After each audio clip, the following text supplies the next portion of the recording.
अर्थसंघानां रसानां छन्दसामपि मंगलानां च कर्तारौ वंदे वाणी विनायकौ। सृष्टि के अत्यंत सुंदर पदार्थों में चंद्रमा का अपना विशिष्ट स्थान है। किसी भी सुंदर व्यक्ति को देख करके हम इनका मुख कैसे चंद्र जैसा लगता है ऐसा बोलते हैं। इस चंद्रमा को देख करके भगवान दत्तात्रेय स्वामी यदु को एक विशेष बात बतलाते हैं कि चंद्रमा निरंतर बदलते जाते हैं। द्वितीया के चंद्र, तृतीया के चंद्र, चतुर्थी के चंद्र, उनकी कलाओं का विस्तार होता जाता है और पूर्णमासी के दिन पूर्ण चंद्र का हम दर्शन करते हैं। जो दार्शनिक होता है उसकी दृष्टि अपने आप ही तत्व की ओर, सिद्धांत की ओर चली जाती है। भगवान अवधूत ने कहा, यदो वास्तव में चंद्रमा बदलते नहीं, लेकिन चंद्रमा के ऊपर जो पृथ्वी की छाया आती है उस छाया के कारण भिन्न भिन्न प्रकार की कलाएं निर्माण होती है और चंद्रमा में वृद्धि हो रही है, क्षय हो रहा है, यह हम लोगों को प्रतीत होता है। भगवान दत्तात्रेय प्रभु का तो सीधा भाव यह था, साधक की दृष्टि से वे बोलते हैं, विसर्गाद्यास्मशानान्ता भावात् देहस्य नात्मनः।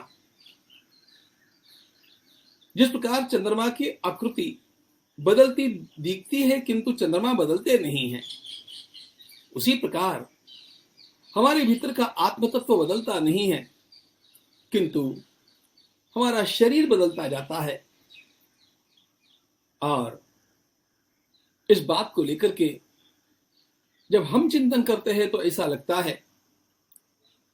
कि मनुष्य का शरीर यह एक अत्यंत श्रेष्ठ उपकरण है। हम लोगों ने पीछे देखा था और इस शरीर को स्वस्थ रखने के लिए, यह दीर्घजीवी हो, इसके लिए प्रयास करना चाहिए, संभल करके ही इसका उपयोग करना चाहिए। यह बात सत्य होने पर भी एक और भी बात हमारे ध्यान से ओझल नहीं हो जानी चाहिए कि कितना भी अच्छा उपकरण होने पर भी यह शरीर नश्वर है।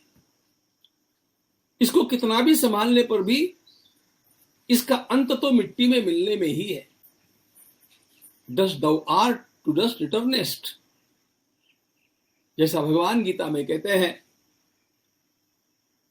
भस्मांतम शरीरम, ये जैसा सिद्धांत है, और जातस्य हि ध्रुव मृत्यु, ऐसा भगवान ने गीता में कहा।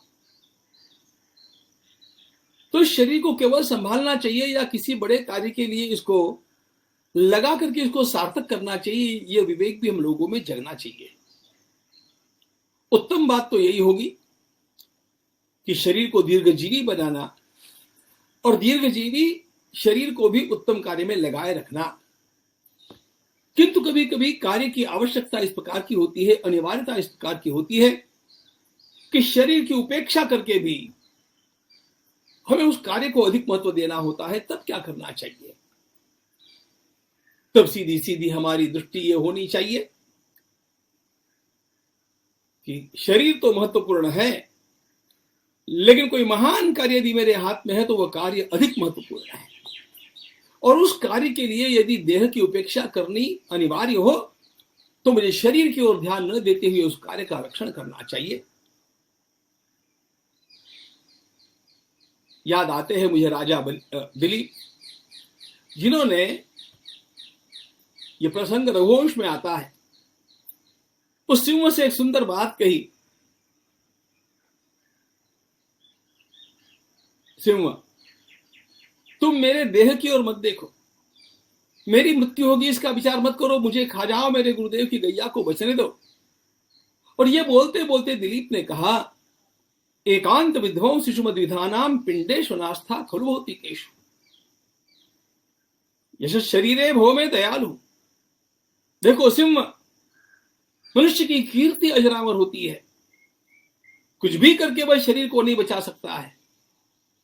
उपनिषदकार भी यह बात अपने ढंग से कहते हैं कि पदार्थ के न होने पर भी पदार्थ का नाम बचता है। कोई भी पदार्थ ऐसा सारे संसार में है ही नहीं जो शाश्वत रूप में बचेगा। शरीर की बात क्या करते हैं, ये सृष्टि कहां बचनी है, लेकिन नाम बचता है। इस देह के द्वारा किया जाने वाला महान कर्म, उस कर्म का यश बचता है। और इसीलिए हम जब महापुरुषों के जीवन की ओर देखते हैं तो ध्यान में आता है कि अरे वे अत्यंत स्वस्थ और हृष्टपुष्ट होने पर भी उन्होंने कार्य की महत्ता को देख करके, आवश्यकता को देख करके अपने देह की उपेक्षा करने में भी आगे पीछे नहीं देखा। याद आते हैं मुझे स्वामी विवेकानंद। हम लोगों को यह पता होना चाहिए कि स्वामी जी स्वयं एक उत्तम मल्ल थे। सभी प्रकार के वाहन में चला सकते थे, सभी प्रकार के खेल खेला करते थे और शरीर उनका बड़ा बलिष्ठ था। लेकिन ऐसा वो महात्मा अपनी अवस्था के 39वें वर्ष में चला गया, क्योंकि उन्होंने जिस प्रकार के परिश्रम किए, उस प्रकार के परिश्रम के कारण ही तो इस भारत के उठने की एक लड़क निर्माण हुई। उन्हें इस देश को जगाना था। अपने शरीर को ही संभालते बैठते और इतना कार्य उनके जीवन में नहीं होता तो शरीर तो कभी न कभी समाप्त तो होना ही था, यह देश भी शायद नहीं उठता। मैं जानता हूं उन लोगों को, मेरे अनेक परिचित लोगों को जो 90 की अवस्था पार कर दिए, उससे भी आगे निकल गए, लेकिन किए क्या? रेगुलर लाइफ जिए हैं, लेकिन क्लब में गए हैं, ताश खेले हैं, आए हैं, सोए हैं और कुछ भी बड़ा काम नहीं। उनको कौन याद रखने वाला है? उनके पोते भी उनको भूल जाएंगे, लेकिन हम विवेकानंद को नहीं भूलते, हम छत्रपति शिवाजी महाराज को नहीं भूलते, क्योंकि इन लोगों ने अपने शरीर की उपेक्षा करके भी अपने महान कार्य के लिए अपने को तिल तिल जलाया गलाया।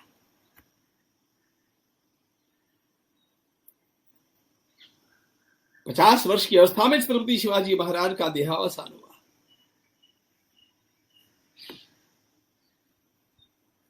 अनवरत रूप से वे आयु के 16वें वर्ष से सैनिकों में सबसे आगे रह करके अपने कार्यों को करते रहे। उनका परिश्रमशील अत्यंत विलक्षण जीवन, और ये तो आगे आने वाली पीढ़ियों की स्फूर्ति होती है। अपने देह को बचा सकते थे गुरुदेव तेग बहादुर जी महाराज, धर्म का परिवर्तन कर लेते। आज के अनेक मूर्ख लोग जैसा बोलते हैं, सर्वधर्म समभाव की बात करते हैं, उसी प्रकार का उनका भी विचार होता तो धर्मांतर करके उनका शरीर बच जाता। लेकिन उस महान गुरु के त्याग ने इस पंथ में जोश भर दिया। वे हिंदुत्व के लिए निरंतर की स्फूर्ति बन गए, देह की परवाह नहीं किए।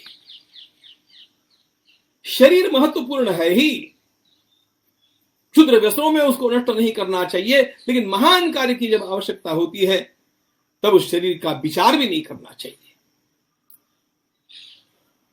अपने शरीर का विचार करते रहने पर सरदार भगत सिंह,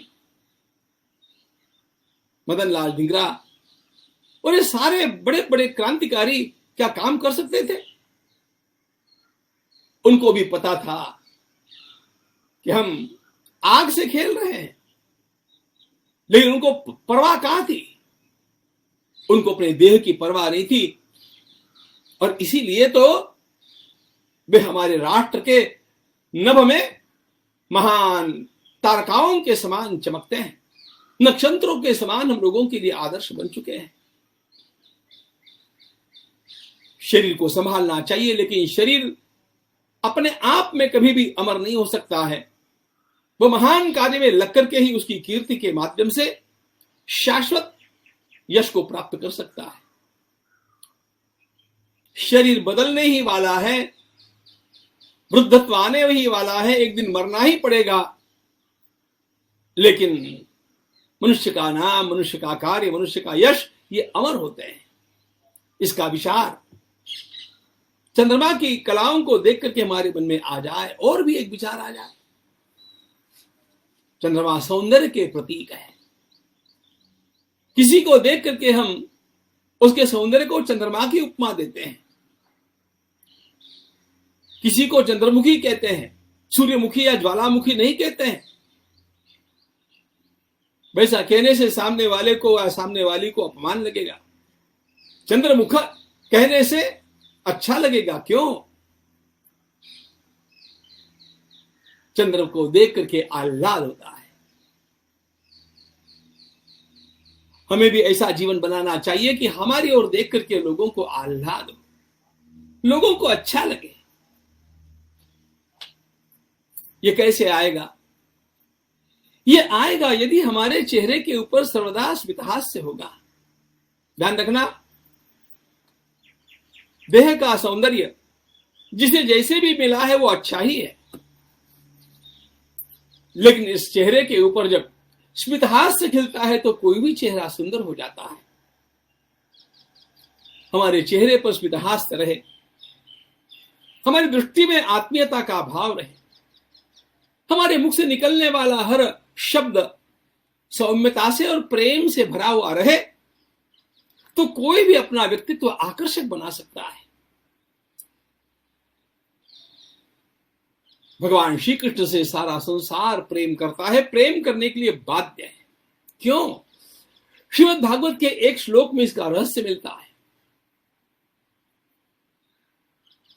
स्निग्धस्मितेक्षितोदारैर् वाक्यैर्विक्रमलीलया नृलोकम रमयामास मूर्त्या सर्वांग रम्यया। कितना सुंदर श्लोक है ये।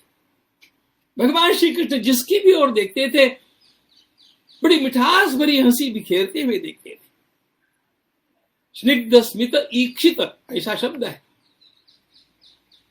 हम सब लोगों की ओर प्रेम से देखना सीखे।